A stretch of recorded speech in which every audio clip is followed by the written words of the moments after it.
What is up, people of the internet? It is me, Real American Politics, back in with a new video. And everybody, we have a bombshell of old bombshells that dropped yesterday.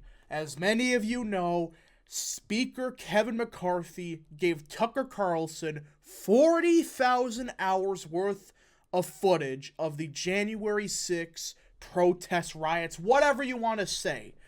And to say that the entire January 6th narrative has essentially been destroyed in a matter of one TV segment is an understatement. Nearly every single narrative that was spun about January 6th is just gone. It's complete baloney. Now, let me be clear. The people that committed violence that day and actually did vandalism, they should have been arrested, of course. I'm not saying that everybody that was there was peaceful. There were some bad apples, of course. But the vast majority of people that entered the building, the footage showed, destroyed the entire narrative. Now, before we continue with today's video, I hope you enjoy these type of videos. If you do, smash the like button down below, subscribe, share with your friends, hit that little bell, follow the Twitter account in the description down below, and join the channel today. Guys, just for $3 a month, you could join Real American Politics, which is a phenomenal deal as it helps support the daily content we all know and love. You love the daily content? Well, this is the best way to support it. So I hope you join today. Alright, let's get into today's video. So, like I said, I'm being clear. There was some bad things that happened on January 6th. I'm not denying that. People that broke windows, attacked officers, they are the bad people. But what the footage we saw, which we're going to see more of tonight, it showed that the entire narrative that thousands of people stormed the Capitol building and violence and did all this bad things. Well, I recommend you watch the footage because considering the fact this was supposed to be an insurrection, that was the most pathetic insurrection I have ever seen. Now, let's of course go step by step with what we saw. The first thing that was major was a lot of the people that entered the Capitol building, they just walked around, took pictures, and left. They were just exploring the Capitol. Which, if that's an insurrection, then anything's an insurrection. Look, there were bad people that did bad stuff, of course. They broke windows, which were some bad people. But the vast majority of people, they just walked in, explored the Capitol, and kind of just left.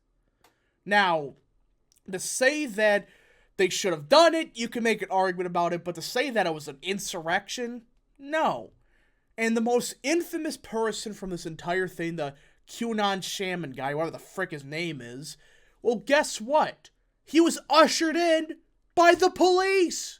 The police of DC. They try to help him get out of the building. We saw footage of them, trying to open doors, being like, yeah, go this way. Actually, the door's locked. We'll help you get out of here. That's what we saw. So much for him being an insurrectionist. If he was a violent threat to the Capitol, the officers would have tackled him immediately. They didn't think he was a threat. They just was like, okay, it's just a regular dude dressed up weird. We gotta probably help him get out of here just peacefully. That's what most of them did. They just walked around, and a lot of the police officers are like, yeah, just go this way. This is how you get out, etc., etc. So, yeah, the footage we saw just demolishes so much of the narrative. But that's not the worst part, because you could say, oh, well, they missed the footage. There was proof that the January 6th committee, one of the biggest scams in our America's history, purposely edited footage to make it seem like Josh Hawley was a coward and Ray Epps doesn't exist. We saw footage. Remember the whole Josh Hawley ran across the building, trying to get out of the Capitol? It was a 5-second clip. It was made to purposely make it seem like Hawley was a coward and he was the only one that evacuated. Well, there was 30 seconds before of like hundreds of congressmen and senators just getting the hell out of there. Capitol Police were ushering congressmen, senators, whatever, out of the building. And you saw Josh Hawley was the last one to run out of the area. Yeah, that's totally not taken out of context. Like, if you at this point still believe the narrative, it's a scam. They purposely edited footage to make it seem things were way worse than it was. It's not like, some things they may have missed, sure. But it's like, you're telling me they only looked at the final 5 seconds of that footage? They didn't notice the other 100 other people running past? It's like, this entire narrative smells. But that's not all. Now, this last part is controversial. We're hearing conflicting sources about it, but as everybody knows, there was a police officer that quote-unquote died on January 6th, even though he died a day later. He died on January 7th. The big thing was he got hit by a fire hydrant or whatever it was, and he was killed. Well, months later, thanks to Glenn Greenwald and others, they proved that no, he didn't get killed by that. And the New York Times, which of course reported it first, they didn't retract the story until in the middle of the night, 6 months later. They silently retracted the story that he was killed by a fire extinguisher, whatever. But we also saw footage of him running around a half an hour later. It's like, you're telling me the main person that they made a big deal about that died a day later. Again, bless his family. It's terrible that he died. He died from strokes, I believe. I don't know the exact thing, but they made it sound like he was killed by getting hit by a fire extinguisher. Yet he was up and running 30 minutes later. They purposely lied. It's not like they missed footage, all right? They lied about a narrative. They had access to this footage. There was clear evidence he was running around. It's like, you gotta be kidding me. Now, hopefully we get footage released publicly. I know they can't release everything. There are some things here and there they have to black out for security reasons. But the fact that we just saw a couple minutes of footage and it already debunked the entire narrative, what's going to be released tonight? Which I recommend people watch Tucker Carlson tonight. It's going to be fascinating what happens, what else gets released. Apparently there's a big interview coming up, but this entire media narrative about January 6th, a lot of it's gone. Now, of course, you could say the violence did happen. Yes, nobody has denied violence did occur. But to say that the thousands of people that stormed the building all caused violence, no. There were bad people, yes, but the vast majority didn't. So yeah, January 6th narrative, it's on weak stability. That's the best way to describe it. So President Joe Biden has now proposed new taxes on richer households in order to, quote-unquote, help save Medicare. Now, if you don't know, both Social Security and Medicare, there's a risk of both of becoming insolvent within the next couple of years, I believe. That's what the estimates are. And both Republicans and Democrats, they are arguing how we can solve this potential crisis. Now, for the Social Security stuff, my opinion, if you just get rid of the stupid tax cap where, incomes after, $100,000 doesn't get taxed, just get rid of that and it solves Social Security for a long time.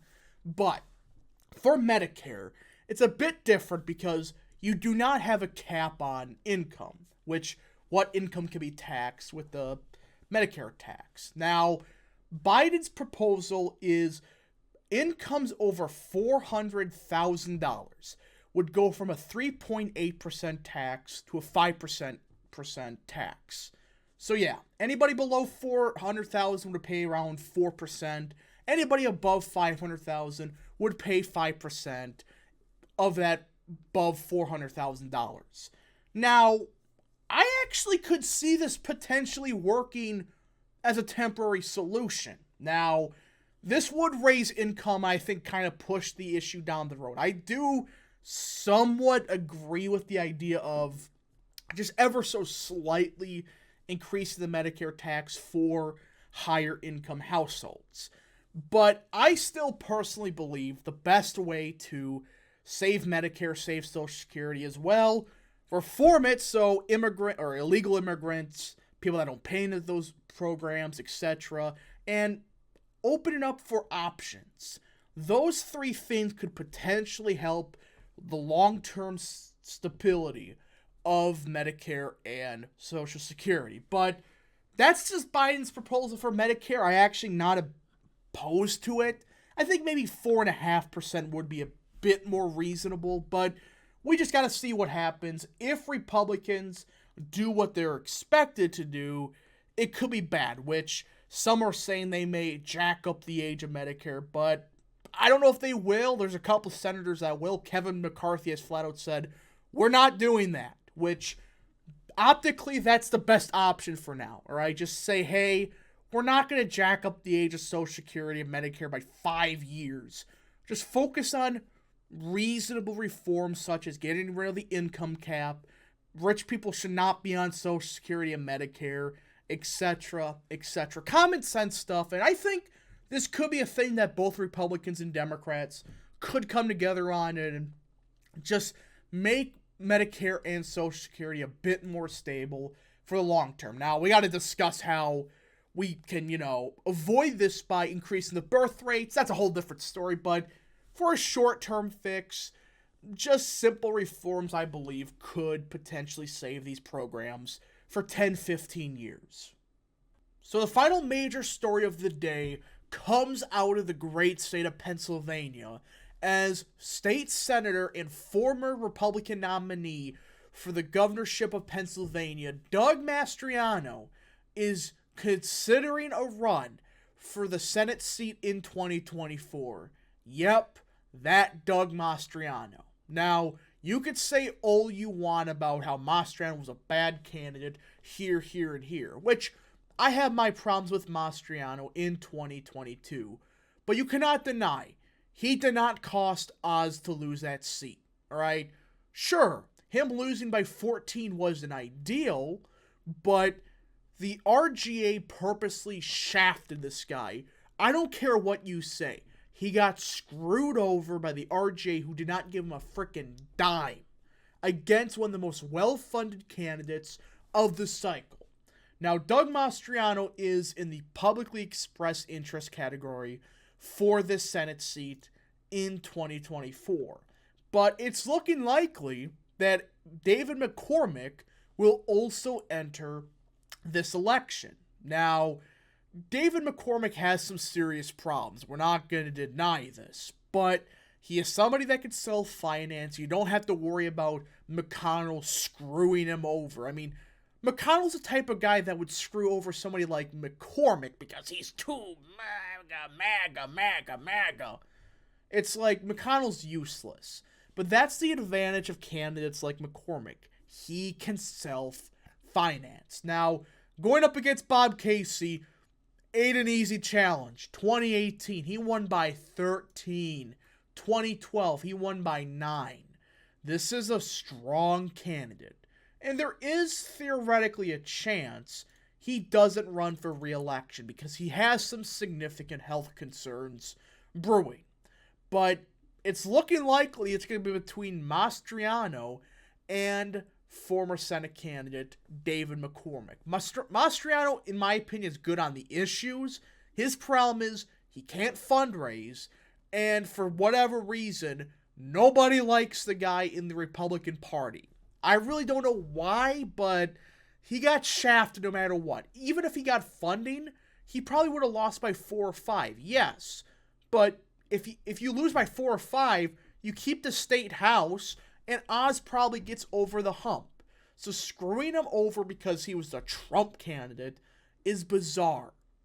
But either way, in this race, Mastriano, policy-wise, significantly better. As for who can win this race, McCormick, just because he can self-finance. He can fund a lot of money to win this seat. Plus, for some reason in the primary, he did best in the more Trumpy parts of Pennsylvania, which is just bizarre to think, but it did happen.